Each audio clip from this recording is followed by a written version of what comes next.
Hello, and welcome to the Feeling Good podcast, where you can learn powerful techniques to change the way you feel. I am your host, Dr. Rhonda and joining me here in the Murrieta studio is Dr. David Burns. Dr. Burns is a pioneer in the development of cognitive behavioral therapy and the creator of the new team therapy. He is the author of Feeling Good, which has sold over 5 million copies in the United States and has been translated into over 30 languages. His latest book, Feeling Great, contains powerful new techniques that make rapid recovery possible for many people struggling with depression and anxiety. Dr. Burns is currently an emeritus adjunct professor of clinical psychiatry at Stanford University School of Medicine. Hi, Rhonda. Hi, David, and welcome to all of our listeners. This is the Feeling Good podcast, episode 395. Today is another Ask David. We have some really interesting questions, and we have our really wonderful and remarkable guest, Matt May, joining us. Hi, Matt. Hey, Rhonda, David, great to be back with you both. I'm so excited for the awesome questions today. Yeah. Good to see you, Matt. Good to see you, Rhonda. Let's dive right in. All right. So I'm going to start off by reading an endorsement that we received from a listener, and she writes, Dear Dr. Burns, I want to thank you for the knowledge that you've given freely to the world through your books and your podcasts and everything else you do. I went through many years of life as the sensitive one in our family. In my family unit, there was love, but there was a pattern of coldness and verbal abuse, and an inability for people to express themselves without screaming. I don't know if you realize that you are an earth angel, Dr. Burns, but you are. Your book, Feeling Good, and your other book, Feeling Great, I have them both, have taught me many things, but most importantly is how to express love and affection to others. Your book has put so much love into the world through the hearts of so many people. I feel whole from your book. Thank you so much for your work and your heart. You are appreciated, and I want you to know from the bottom of my heart, I feel like finding your books was part of my divine path. In my heart, you will always be an earth angel. Thank you, thank you, thank you. And this is from Amy. Well, thank you, Amy. That's so kind of you to say those wonderful words. And I hope that all our podcast listeners or book readers or app users will experience the same feelings of joy and liberation that you've experienced. That's really the goal that many of us have, and it means so much when you write in and tell us, about good stuff. Sometimes people write in and give us criticisms as well, and we also welcome that because that's just a chance to learn and grow. So appreciate it. All right. So let's dive in, David, like you suggested, and start with James's email asking for help with insomnia. And he wrote, Hi, Dr. Burns. I enjoy your newsletter, and I have experienced moments of clarity with your book. However, my current struggle is that I have developed terrible sleep anxiety. I feel nervous tension in my stomach and trembling limbs as nighttime approaches. Some nights I can put these feelings aside and doze off, and other nights I just cannot stop dwelling on the negative body sensations, and it does not allow me to sleep. I wonder if you can offer some advice on how to get over this fear and accompanying sensations.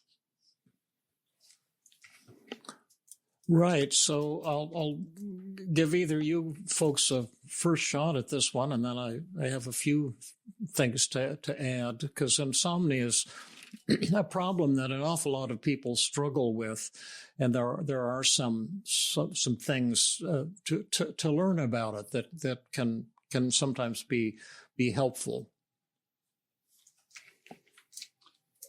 Yeah, I'd start off by saying insomnia is terrible. I think that's what the military decided is the best form of torture to inflict. Just don't let people sleep, and they'll tell you anything you want to know. And so, yeah, a lot of sympathy for anyone out there who's got insomnia. And sleep is complicated, but I think I'd love to hear your thoughts on it, David. Okay. Sure. There's several dimensions I think about when I'm working with someone with insomnia. One of the more important ones is to fill out a daily mood log with the event. Would be unable to sleep or having trouble sleeping. The emotions, so you would be indicating a lot of anxiety and maybe frustration and anger and a whole bunch of emotions, just like you do on any other daily mood log. And then the negative thoughts, and you can do a kind of a downward arrow, an uncovering technique too. But you might have the thought, something terrible is going to happen if I don't get my sleep. And then a thought like I won't be able to function at work tomorrow. And if I don't sleep, I'll end up having a nervous breakdown or something of that nature, typically catastrophic thoughts. And then you could identify the distortions in those thoughts and talk back to them. And, those thoughts are, practically always pretty gross exaggerations. Like once I had to give a 2-day workshop in Minnesota, and there was a lot of problems with the air flights that day. And it took me 24 hours to get from San Francisco to Minneapolis. And wow. I got in to the hotel 30 minutes before the workshop was supposed to begin. I had just time to pull my suitcase up to the room and wash my hands and face, and then go down and start the workshop. And I had no sleep whatsoever.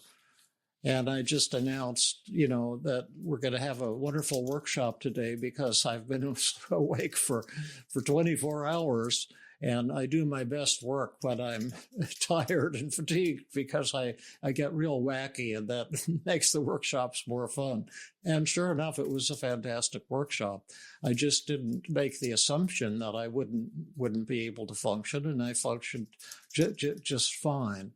But a lot of people have catastrophic interpretations about, if you don't have your sleep, some awful thing is going to happen, fortune telling and magnification. But each person would have your own distorted thoughts about it. So that's point number one. And I'll go on to point number two, where you guys can enlarge on that if you're also familiar with that aspect. No, go ahead. I think that's so important. Yeah, I'd love to hear more. Yeah, okay, great. But to then summarize the first one, the focus is on the distorted thoughts that cause the anxiety, and not to somehow try to force yourself to go to sleep. The second one is the hidden emotion technique.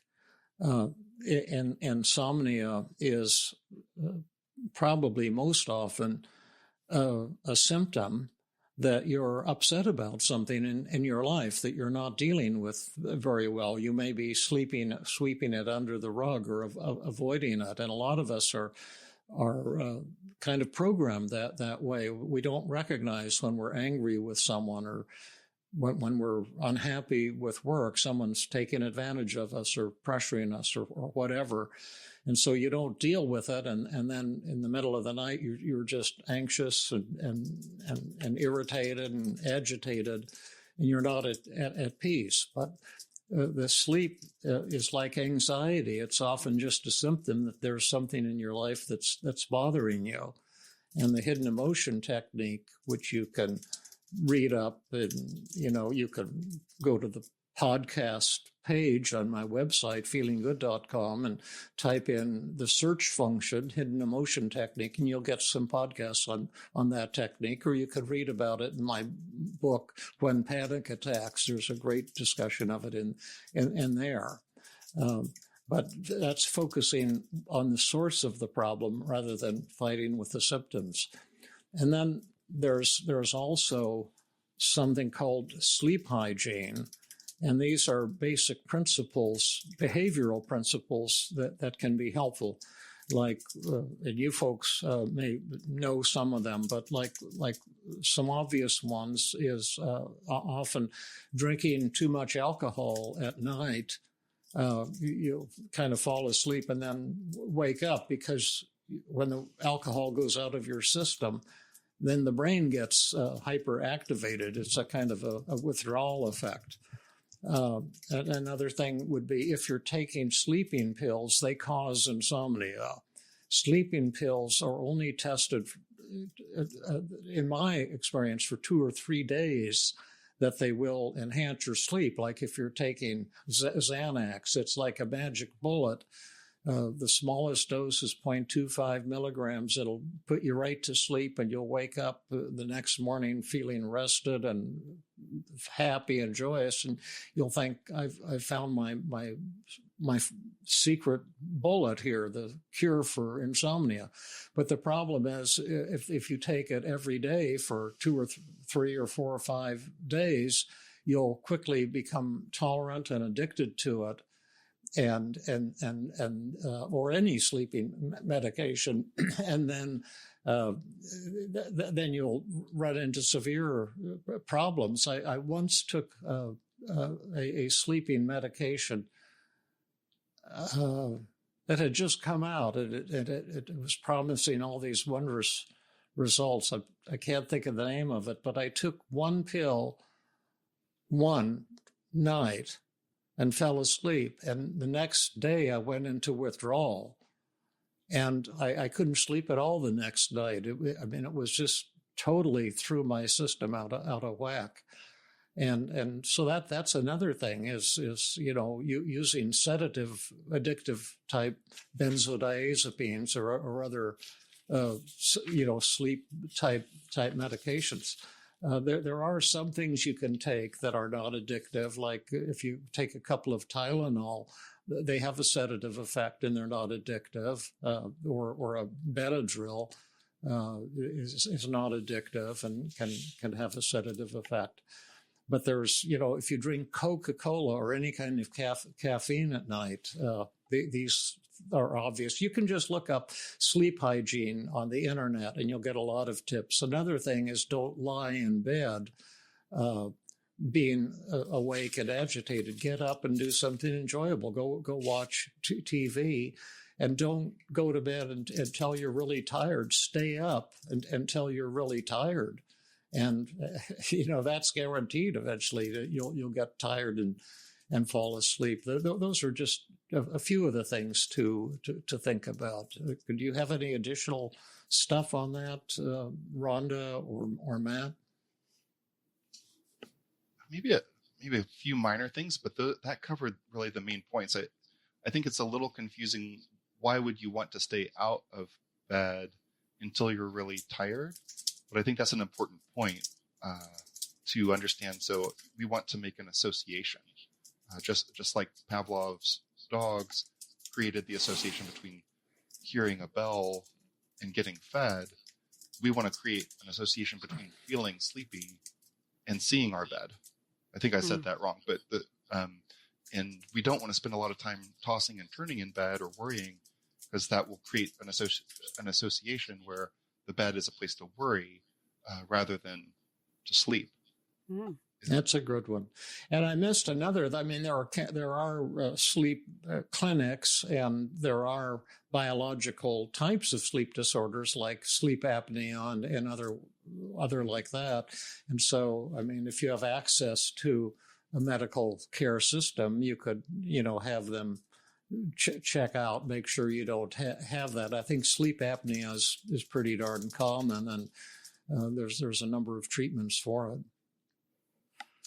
And then our beloved Mickey Trockle at Stanford, one of my students, and now a Stanford professor, was the creator of the CBTI, Cognitive Behavior Therapy for Insomnia program. And I think that's an online self-help tool that can be helpful for people with insomnia. So that's a tool to check out as well. I think it will be very similar to many of the points we raised today.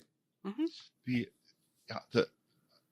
two other points I might make is that getting some exercise regularly can help with sleep, and then the environment can make a difference. I've heard that, and personally it's true for me, having the bedroom be a little bit cooler, having it be quiet and dark. I think one of the main things that makes it harder to go to sleep is that we're often on our devices, on our phones or our tablets, and that can interfere with us just experiencing, darkness and quiet. That helps us get to sleep naturally. Yeah. Okay. Very cool. Now we come to a juicy one. All right, a juicy one. Yep. Okay, so this is sent to me, and then I forwarded it to you, and someone said, "Hi, Rhonda. I really appreciate the work you guys do, and I listen to most of the Feeling Good podcasts. I'm 27 years old, and I've struggled with depression and anxiety since my teens. I'm currently in therapy with a team-certified professional from India, but I'm still grappling with feelings of being stuck in my past. During my pre-teen years, I battled a pornography addiction for about a year, which has left me with ongoing feelings of anxiety, guilt, and depression. Despite trying various therapies, I have not found relief. I keep fixating on the thought I shouldn't have indulged in porn addiction in the past. It's led me to develop anxiety and depression. How do I debunk this thought, reduce its hold on me, and cope with the regret it brings? It feels like I'm trapped in my past and constantly blaming myself for that one mistake. Because that indulgence in porn really did change my life, I wasn't the same as before, and I never could go back to being who I was. How do I put the lie to this thought? Any methods you'd recommend putting into my recovery circle? Your insights would be valuable in helping me move forward. Thank you." And we've changed his name to Arjun. Yeah. Arjun. Arjun. Yeah, great. I'll give you guys first shot at it. I have a lot of ideas about it, but see what you folks think. Yeah, I think I would probably just pursue the team model and offer empathy and a lot of listening, and then see what change Arjun would wish for. And notice that there will always be outcome resistance to that. The thought, I shouldn't have indulged in the past, may be appealing in some ways, might be working for him, have advantages to it, or at least be underscoring an important value system, kind of a moral value system. And so identifying reasons not to change that thought would be one of the first steps in agenda setting.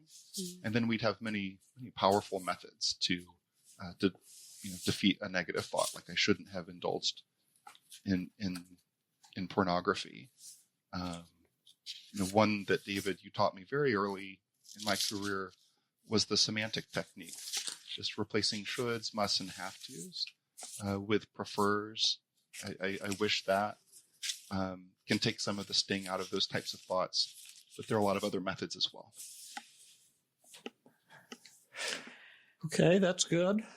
You want to throw something in, Rhonda? I just think, Matt, that was so brilliant that there's lots of really, really good reasons to maintain those thoughts. And we might need to do a part of the work of externalization of resistance, where we're having him talk back to his resistance. It might be helpful to look at, and I wonder if this is already being done with his therapist, about the habit of regret, or the habit of punishing himself or being very critical of himself, and using the triple paradox, not to overcome the pornography addiction, because it sounds like he's already done, but to overcome the habit or the addiction of self-criticism and regret. I love what you're saying, Rhonda, and Matt, you have alluded to the same thing. That you can think of, you're looking. The key here, Arjun, is to put it in a simple language, is perfectionism and self-blame. That you're beating up on yourself because you're not perfect. according to your own value system. And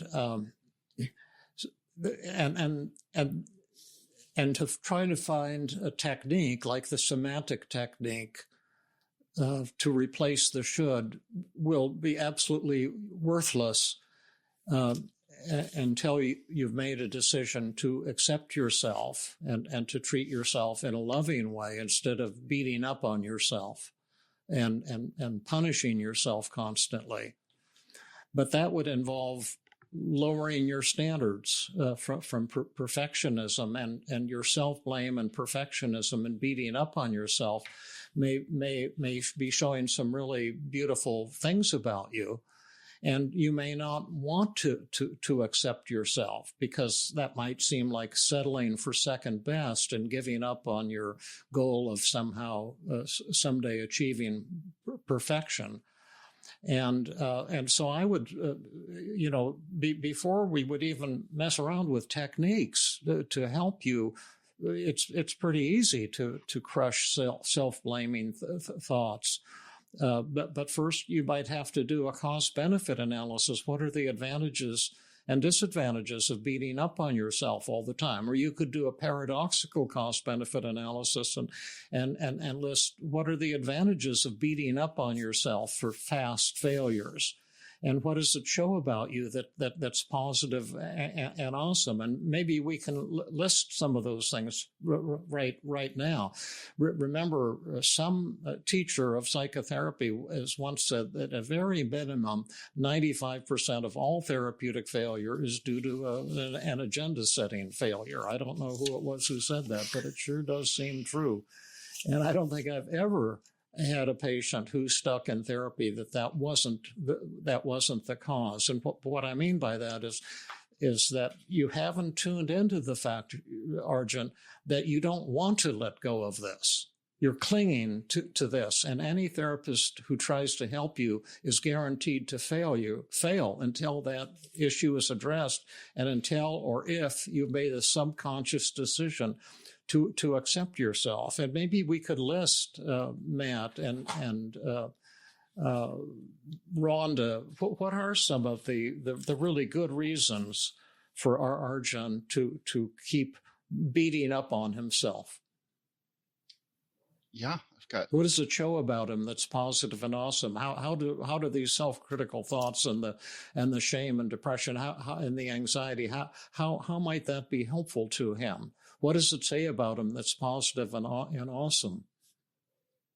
That he's a very moral person. Okay. So let's list this. Our listeners can list these things too. A very moral person. That sounds incredibly important. What else? Well, it sounds like, and I could get this wrong, so tell me if I'm getting this wrong. He feels some shame about that, the porn addiction, and not letting go of that thought kind of honors and lets the shame live and continue. Mm-hmm. And maybe the shame is really important for him because of what Matt said, that he's a moral person. Yeah. And what are some other benefits of the anxiety and the shame and the depression? Well, he might, sometimes people believe that if they're judging themselves and beating up on themselves, then they'll be somewhat protected from criticism from the outside. Like it's like a preemptive strike against oneself. Like I'm already criticizing myself as much as anyone possibly could for my behavior. And then I can't be caught off guard by criticism from the outside, and I won't get into conflicts with people. I already know what a bad person I am. And it also kind of atones for his error, right? Mm-hmm. Like the medieval monks who used to whip themselves every now and then. Yeah, a sense of I deserve to suffer, like I'm treating myself the way I deserve to. Yeah, and the suffering shows my morality. Mm-hmm. Do you see? Mm-hmm. Don't judge my porn addiction because I'm terribly hurtful to myself, and I'm cutting myself, or I'm pounding on my back with a whip. It's like it's deserved punishment.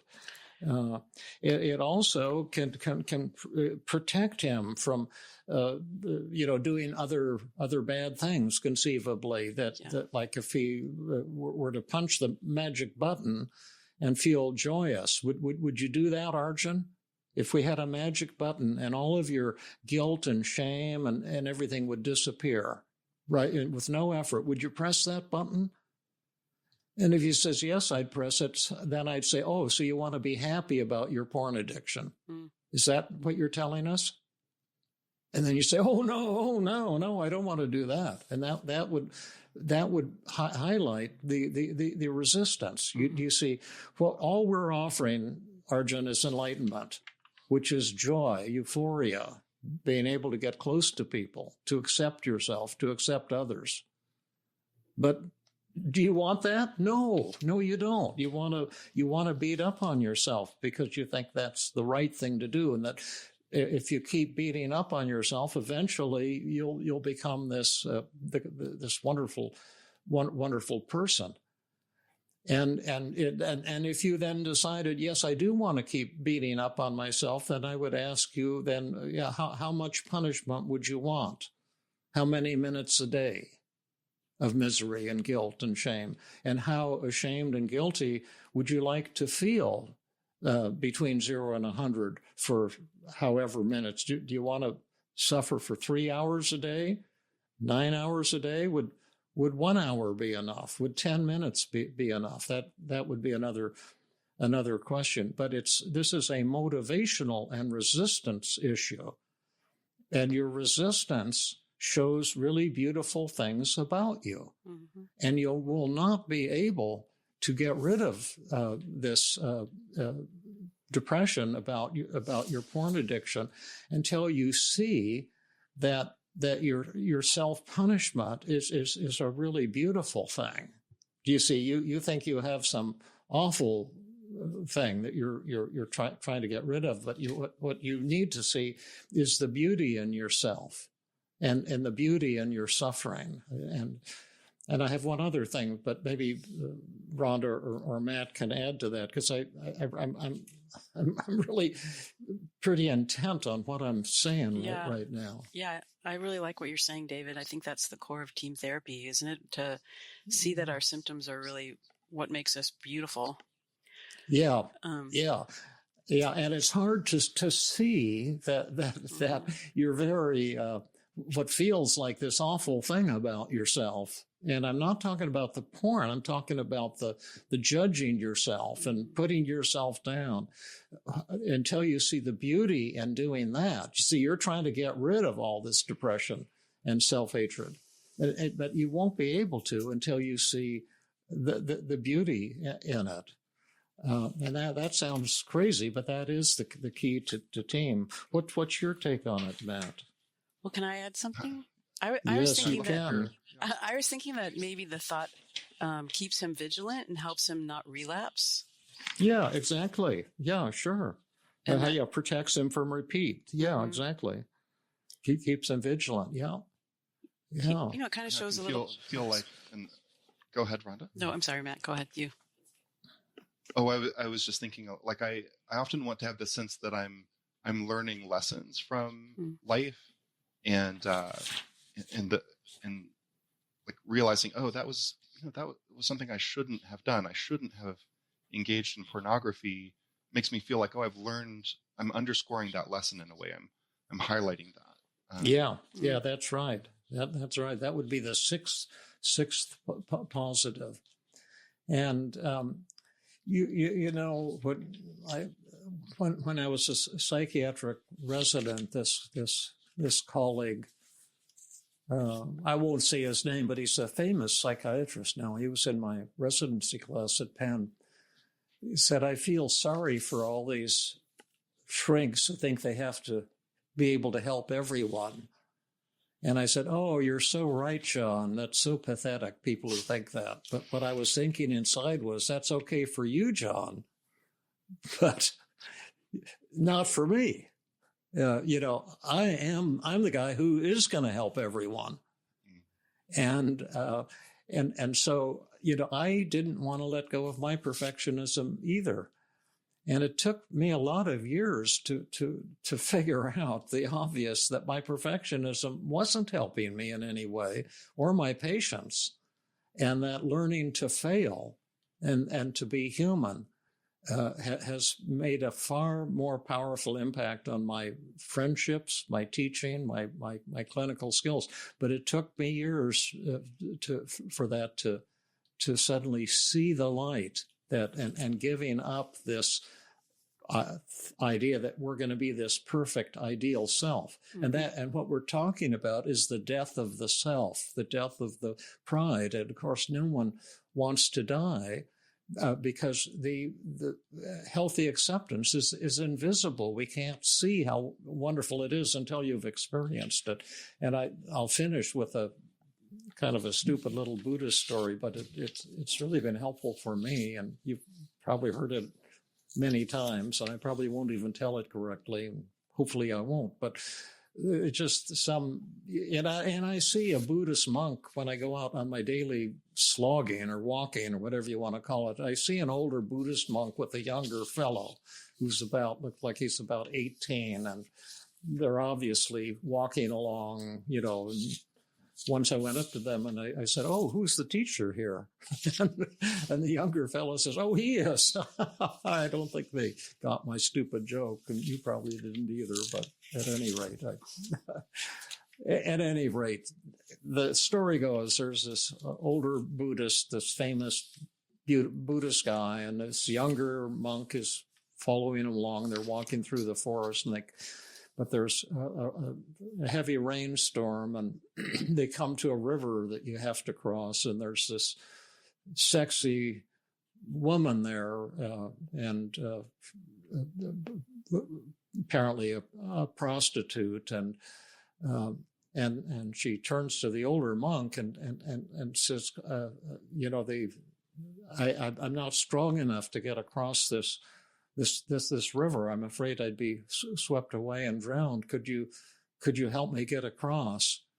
And so he picks her up, in this rainstorm and all the waves and everything, and they cross the river, and he puts her down, and the younger monk is just astonished because he's, violating all of the rules of Buddhism. He's touching and even holding and carrying this sexy woman.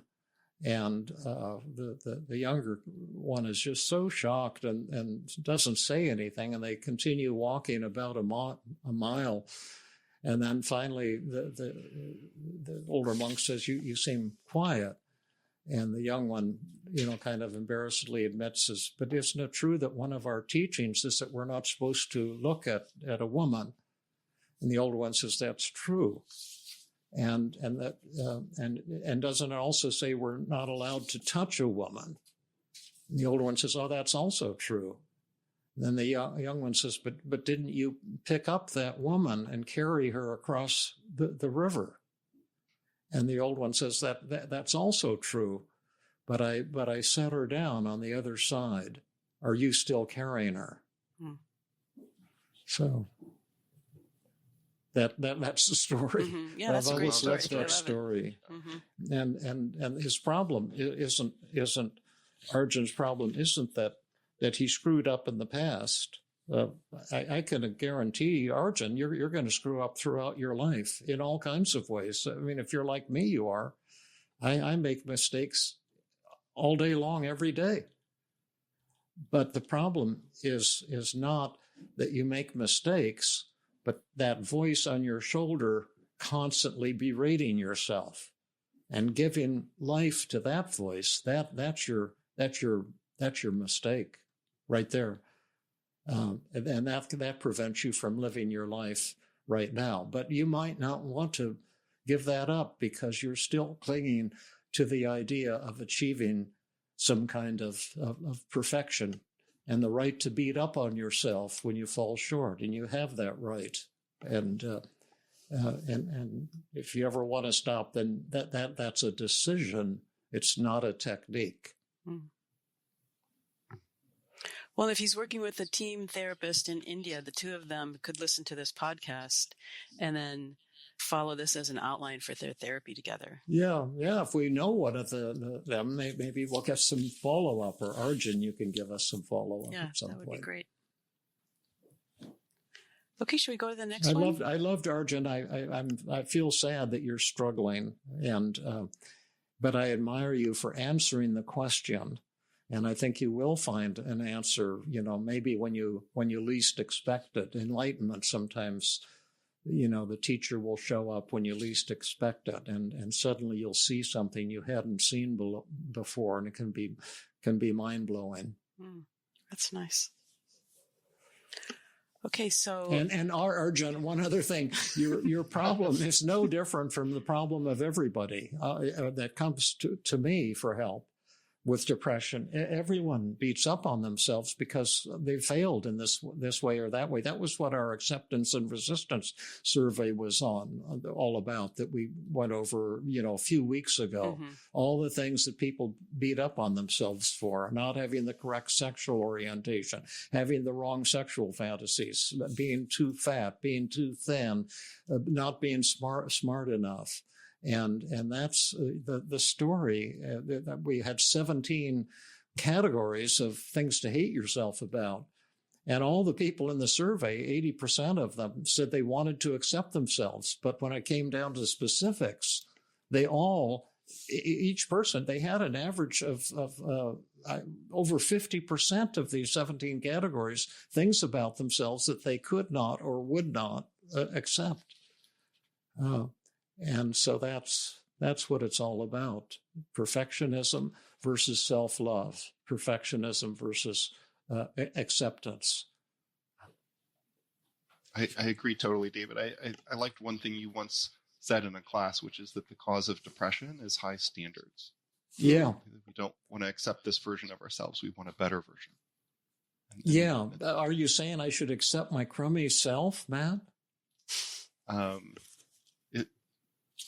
Yeah, the water's warm. Come on in. Yeah, thank you. Nice. All right. Are you done with Arjun?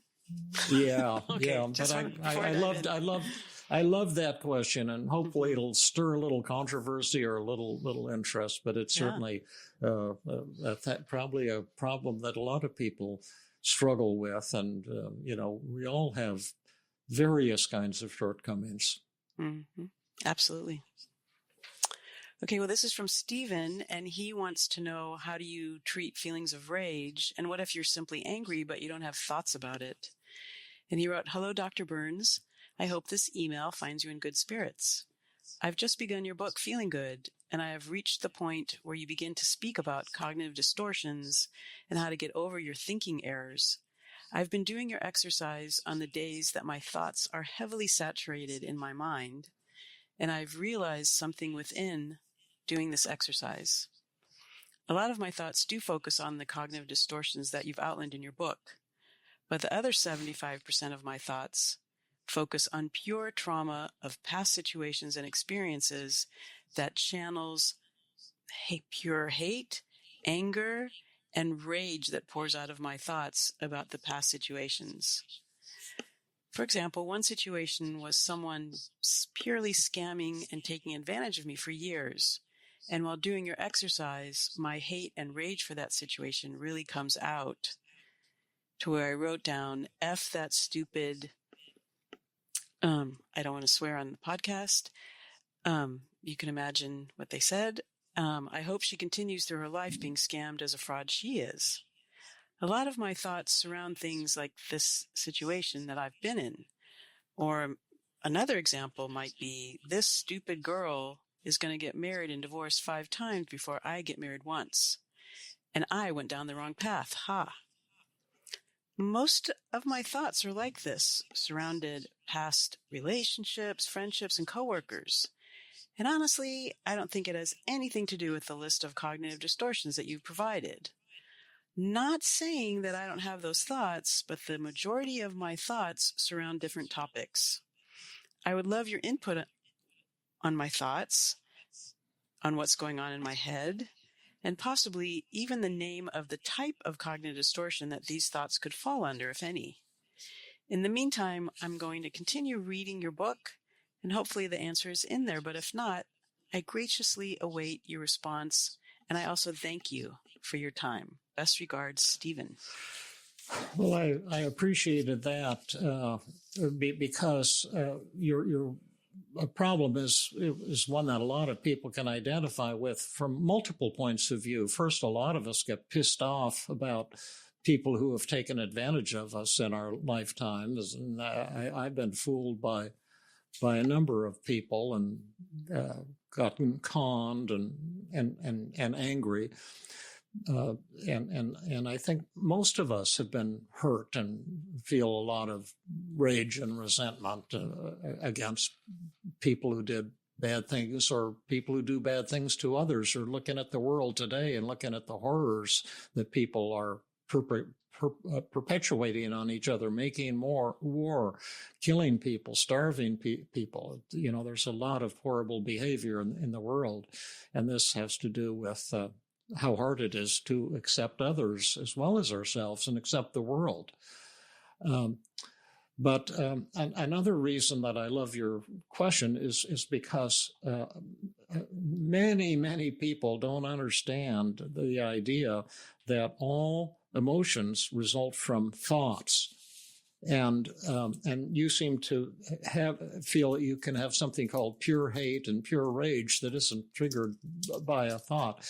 And I had this exact same idea early in my career, and I asked Beck during a conference. I said, I'm not sold on the idea that all feelings are created by thoughts, because sometimes you know, like a deer in the forest can be terrified, see some wolves and be terrified. It's not thinking in English.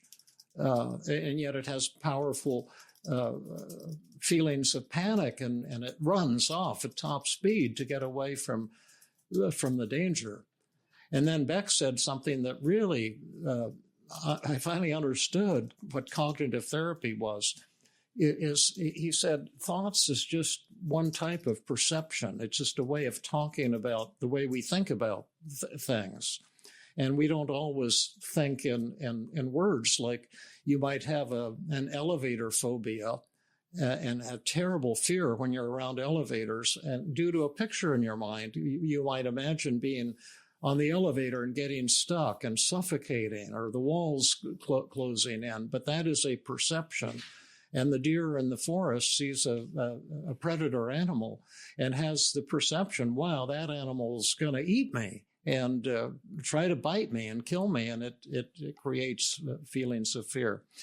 And your angry thoughts are very obvious, and the distortions are very, very obvious because, for example, you wrote down that this woman who took advantage of you, and I'm ticked off at her too, but she's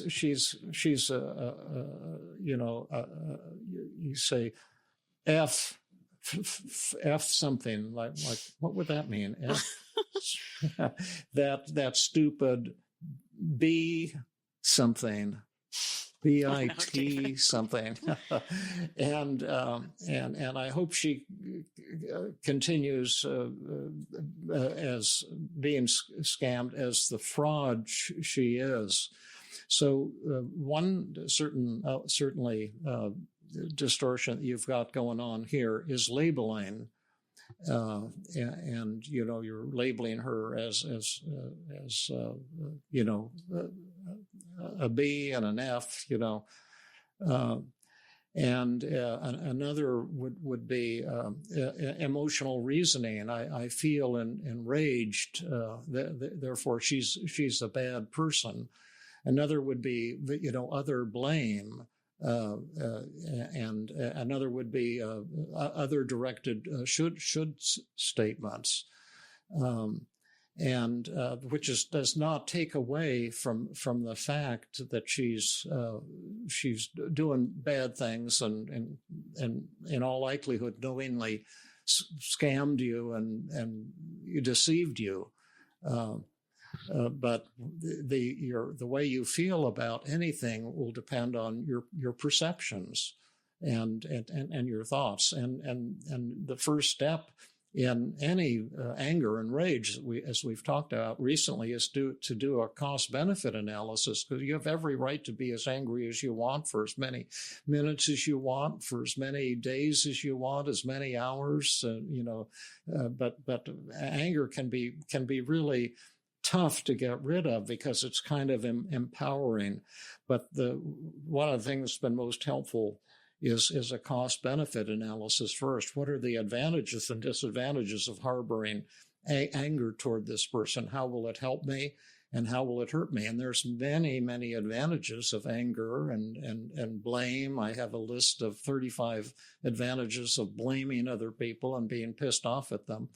And then is there a downside? And to make a decision first. Do I want to let go of this anger? And if you don't, I say, God bless you. You can be as angry as you want. But if you decide the disadvantages are greater, then it's easier to write down those highly distorted anger thoughts and find ways of talking back to them. End of David's speech. Yep. I love Go that. for it, Matt. Yeah. I was really impressed that Stephen offered this question, how to treat feelings of rage, because I think for the majority of people, it's rare for people to ask for that. And oftentimes I think it's almost the opposite, that people want to kind of pull us into being more angry and on their side.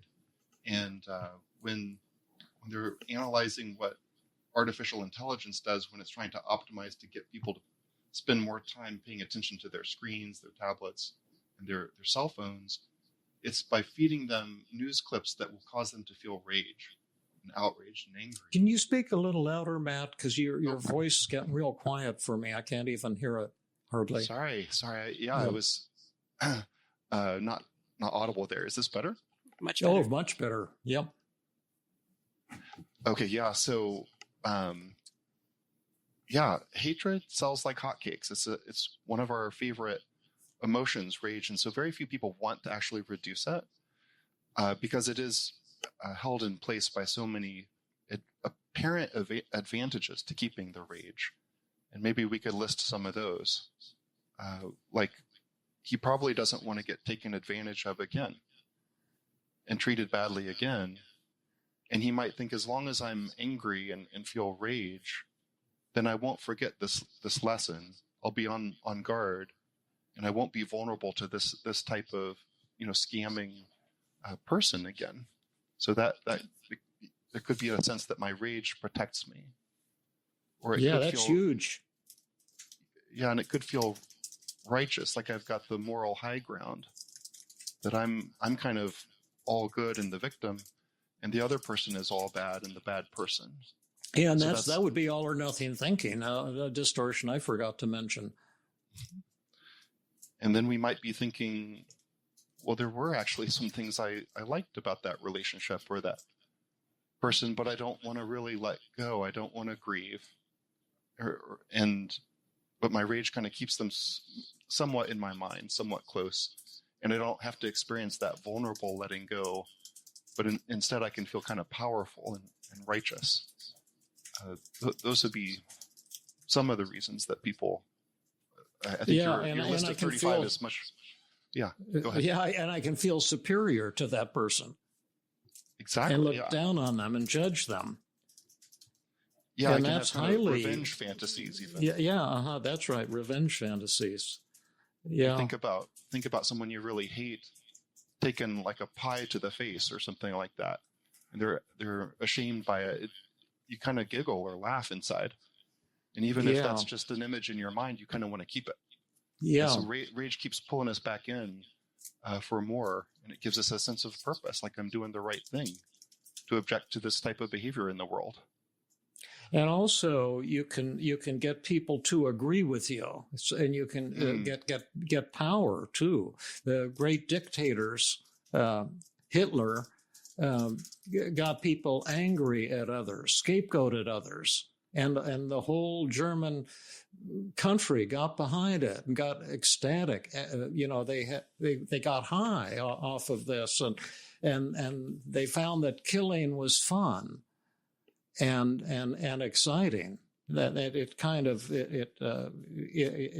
enhances the darker side of humans. We've got a loving side and a dark evil side, and the anger kind of it gets us on fire with that dark side of our behavior, and justifies all kinds of atrocities that humans enjoy doing, but we don't want to say, I just want to kill because I love to kill. That's why serial killers are morally superior in some ways, because they don't say, I'm doing this for Jesus, or I'm doing this for the Republican Party, or I'm doing this for my religion, or whatever it is. They say, I kill because I love it. And the rest of us love to kill, but we kind of want to have some moral system to justify it, so we don't have to look at that dark side of ourselves that really gets off on having revenge fantasies and getting back at people. That was a bit of a rant, Dave. And you mentioned earlier also, you're talking right now about the benefits of identifying the benefits of rage and anger. And did you also mention the benefits of blame? Yeah. There talk about that, because that those are intimate. Those are two married concepts. Yeah, tell us about that part, Rhonda. It seems like there's always blame attached to anger, and to give up anger, you're going to need to give up blame, and blame feels really good. We could come up with a lot of reasons similar to what we've already come up with, benefits of rage, about the benefits of blame. And like you said, you have written 30 good reasons to continue blaming. Yeah. Yeah. Like including it's easier. If I'm just blaming the other person, I don't have to do any changing. Mm-hmm. And I'm not the bad one, they are. So it relieves my guilt. As well as like my sense of, I could be the agent of change here. I could be doing something to improve myself. I don't have to look at my negative qualities if I'm pointing the finger. And then it's true that other people are messing up. So I've got a sense of like correctness. I'm right about this, and it certainly feels true that the other one is 100% to blame. Yeah. Yeah. Who doesn't want to feel 100% correct? Would you say that rage and the other blame and the all or nothing thinking and the emotional reasoning and the hidden should statements and the mental filtering and the discounting the positive, would you say that's a kind of a psychotic state? Or hypnotic? Like, how about a hypnotic state where you're seeing a delusional world? In other words, who makes you angry? Stephan, do you know who makes you angry? Stephan? No, who makes me angry? You're creating it yourself, Stephan. That's probably not something you want to hear, and I don't mean to minimize the horrific and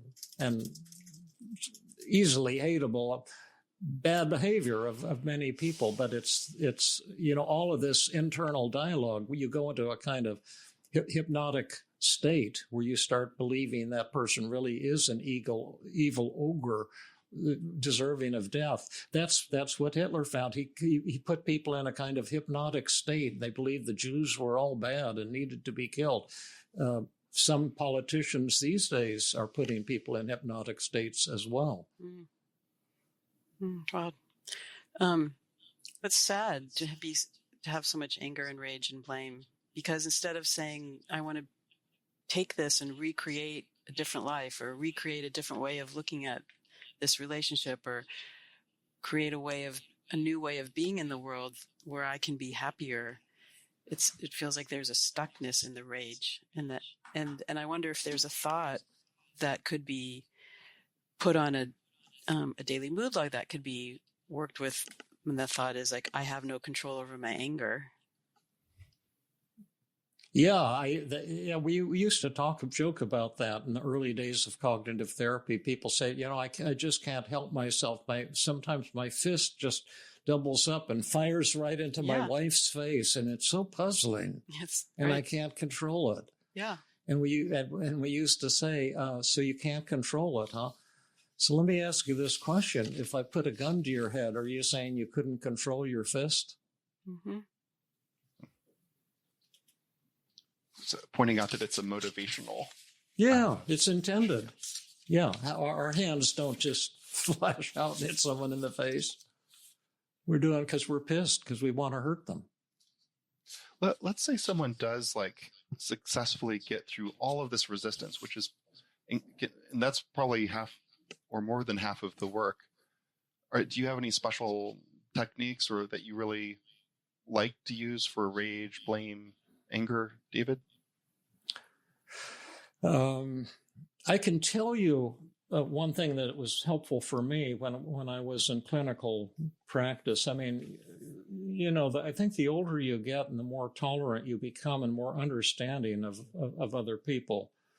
But the self-centered thing, when I was in clinical practice, I used to get angry because, to be honest, I had patients who kind of screwed me over at times.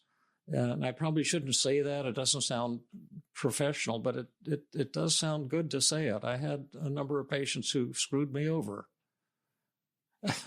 Okay. Got that out of my system. But for example, I used to think if I was nice enough, patients would do their psychotherapy homework, they'd pay their bills and all of that. And I had, and in the early days of my practice, we were struggling because, I didn't have a lot of patients, and we'd never had any money, my wife or myself.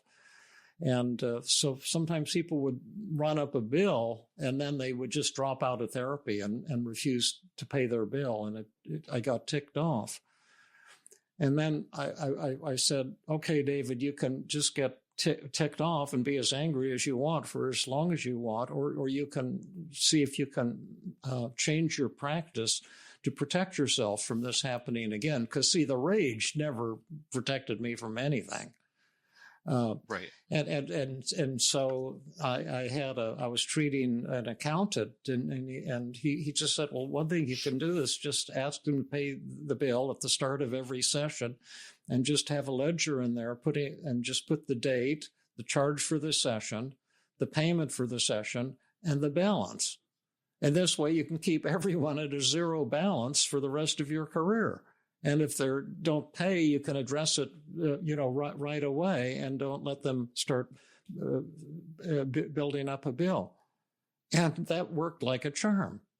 And a lot of the things that I have, like the concept of self-help memo and how to make therapy rewarding and successful, addressed a lot of problems that bugged me. And, the patients dropping out prematurely, or patients not doing their psychotherapy homework, or, the therapy is a human relationship, and we don't always know all the answers, and we learn from our errors. And that was very helpful for me. And a lot of the things that have been most helpful in my teaching are things that once made me very angry, and then I found a solution to. I'm not sure that's going to work for everybody or anybody other than myself, but that was really very helpful for me. I like that, David. So instead of feeling rage and pretending that that's protecting you, to identify some solution to the problem that's causing the rage, to protect yourself. Yeah. And then the relationship journal can be helpful. Yeah. We'll give an interaction. What did the other person say? What did you say next? And then look at your role and see how you might have really triggered that in the other person. And then it's also been helpful for me to see times that when I haven't reacted with anger, or reacted with love and kindness and the 5 secrets, what wonderful experiences those have been, taking people who I just thought were putrid, horrible human beings and responding to them with warmth and kindness, and they're just loving what you're saying, and they're kind and enthusiastic, and I think that's been very helpful for me too. But I think that there's just so many ways to deal with anger. What are you guys' top choices? Well, there's a really great Canadian therapist who's in our Wednesday group, Greg Purvis, and he and I have talked a lot about this together. And I think there's a lot you can do. I think when people immediately get into anger, feel anger, they go into that fight or flight stage where maybe that's why people feel out of control. And you may not agree with this, but I think people need to take a time out and take a few moments, even to just take 3 deep breaths to pull themselves out of that fight or flight, or walk out of a room, or tell somebody I need a break. And then when they're a little bit calmer, they can address whatever it is that upset them. And I've worked with a lot of people who have anger problems, and I've found that a lot of them are in some ways very passive, and they don't know how to express what they want in a way that a person can hear it, or they feel confident that they're able to express their feelings. So teaching the 5 secrets so that they can stand up for themselves in a way that's with kindness and lack of defensiveness is really, really powerful. I think so too, that the anger and love are not the opposites. Some people think if you love someone, you can't be angry. And if you're angry, that means you don't care about them. You don't love them. And you can, I think anger can be expressed in a healthy way, in a respectful way, or in a destructive way. And another thing that helped me was that if you express your anger after empathizing with the other person and showing an understanding for their point of view, and then you express your own feelings in a loving and respectful way, they'll be very likely to listen to you, and you'll have an impact. There's an impotence about anger, because when you get really angry, the other person is obligated to shut you out and to not hear what you're saying and to not honor your point of view.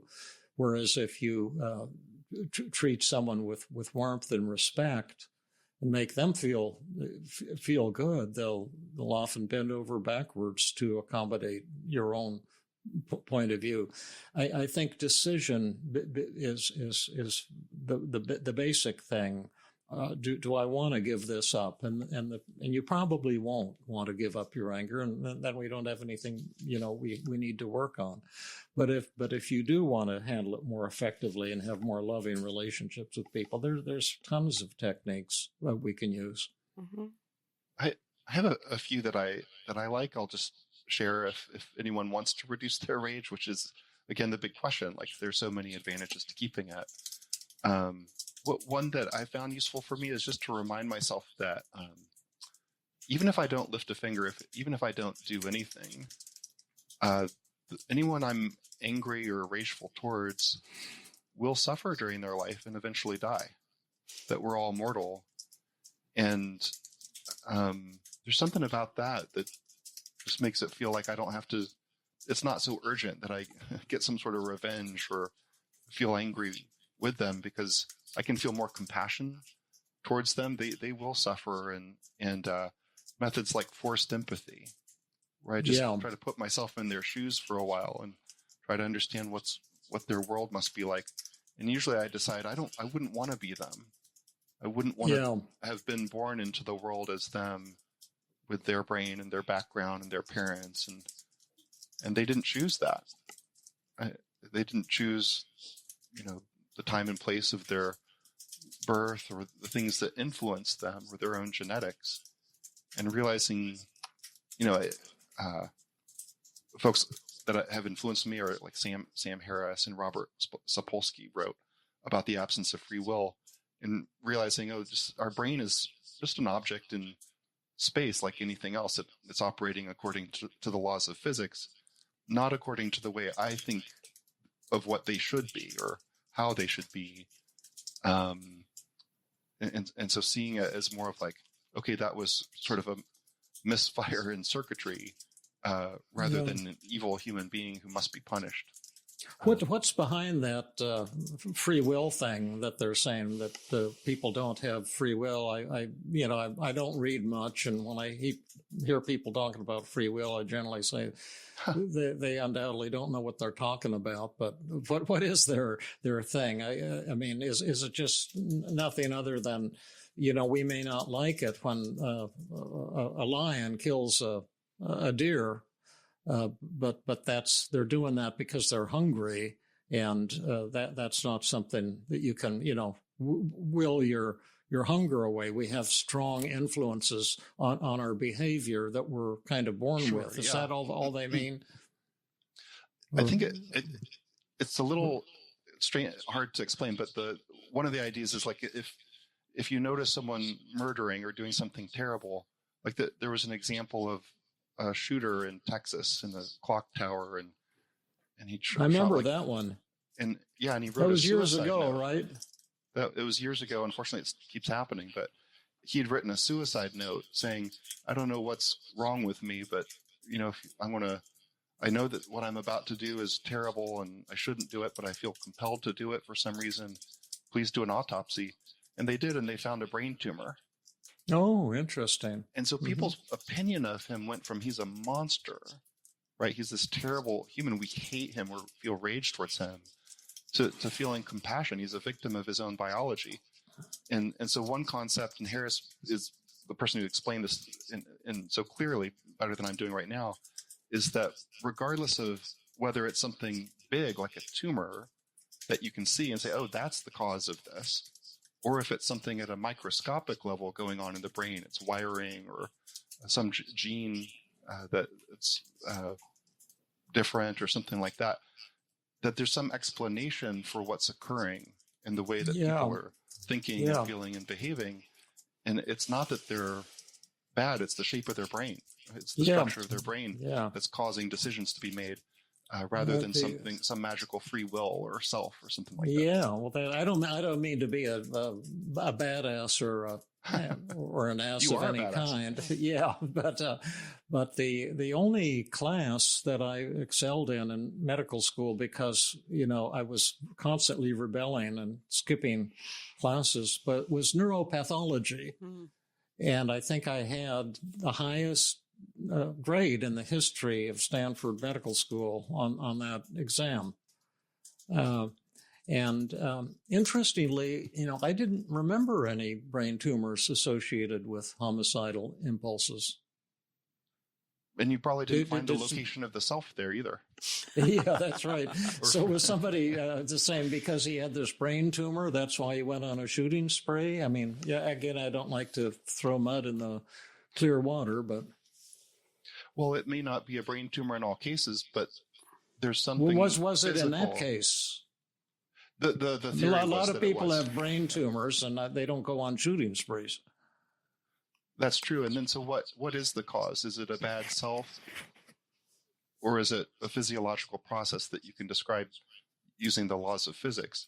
I don't believe in magic. I don't think there's some spirit in our controlling our neurons. Our neurons just do what they do according to the laws of physics, and all of that is determined by our genetics. If they didn't, we couldn't have free will, could we? I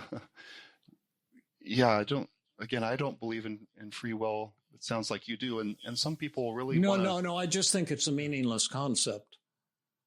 Well, I don't know what it means. Even if you do define it very carefully, you'll discover it doesn't really make any sense. Yeah. I could decide something different than what my brain would decide. Yeah. Or if we didn't have to follow, if our bodies didn't follow the rules of nature, like the laws of gravity and the laws of neuromuscular junctions and all of that. I mean, you couldn't pick your nose, could you? Right. We wouldn't be having any experience at all.